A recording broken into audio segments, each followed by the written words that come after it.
Hello friends, और एक नई वीडियो में आप सभी का बहुत बहुत स्वागत है। फ्रेंड्स, आज हम इस वीडियो में करने वाले हैं 3.5 mm audio check headphone splitter की अनबॉक्सिंग। दोस्तों, इसको हम आज ही ऑनलाइन फ्लिपकार्ट से मंगवाए हैं। अगर आप भी इसको मंगवाना चाहते हो तो वीडियो के डिस्क्रिप्शन में लिंक दे रखा है, वहाँ से आप क्लिक करके इसको परचेस कर सकते हो। उसका जो प्राइस है फ्रेंड्स, इसका प्राइस है 190 रुपीज़ इसका प्राइस है। अगर आप इसको मंगवाना चाहते हो तो बहुत ही आसानी से लिंक पर क्लिक करके आप इसको परचेस कर सकते हो। तो चलिए दोस्तों, इसको अनबॉक्सिंग करते हैं और देखते हैं इसमें क्या क्या है। दोस्तों, ये जो जिसको काम आता है, जो जिसका यूट्यूब पर चैनल है, उस जिसके मोबाइल में इंटरनल माइक सपोर्ट नहीं करता है, उसके लिए बहुत ही यूजफुल होता है। और दोस्तों, जिसके मोबाइल में बोया का माइक भी नहीं सपोर्ट करता है, उसके लिए भी बहुत ही यूजफुल होता है। और जिसका यूट्यूब पर चैनल है उसके लिए भी, और जो गेमिंग करते हैं या फिर सिंगिंग वुंगिंग करते हैं उसके लिए तो और भी यूजफुल हो सकता है दोस्तों। तो दोस्तों चलिए दोस्तों, इसको करते हैं अनबॉक्सिंग और देखते हैं इसमें क्या क्या है और क्या क्या इसमें देखने को मिलता है। तो चलिए दोस्तों, करते हैं अनबॉक्सिंग।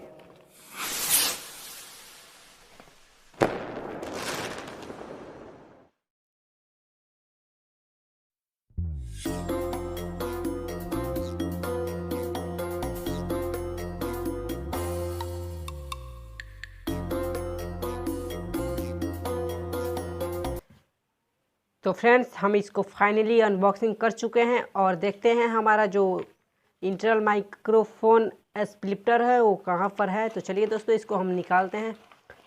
फ्रेंड्स, ये रहा हमारा इंटरनल माइक्रोफोन।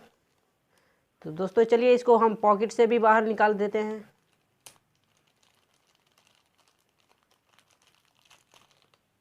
दोस्तों, इसमें कुछ पर्ची दे रखा है। दोस्तों, यहाँ पर लिखा है माइक्रोफोन चेक और दोस्तों लिखा है हेडफोन चेक। तो दोस्तों, अभी इसको रखते हैं हम बाहर और देखते हैं इसको अपना हेडफोन स्प्लिटर को। दोस्तों, ये रहा हमारा स्प्लिटर। दोस्तों, ये बहुत ही यूजफुल होता है दोस्तों, इसके बिना हमारा जो काम है अधूरा हो जाता है। तो फ्रेंड्स, ये वीडियो आपको कैसा लगा कमेंट बॉक्स में ज़रूर बताएं, और वीडियो पसंद आया तो वीडियो को लाइक कर देना, और अगर हमारे चैनल पर नया है तो चैनल को सब्सक्राइब करके बेल आइकन को दबा देना, क्योंकि इस तरह का वीडियो अपने चैनल पर हमेशा लाता रहता हूँ। तो चलिए दोस्तों, आज के वीडियो में इतना ही। फिर मिलेंगे अगले नेक्स्ट वीडियो में। तब तक के लिए जय हिंद।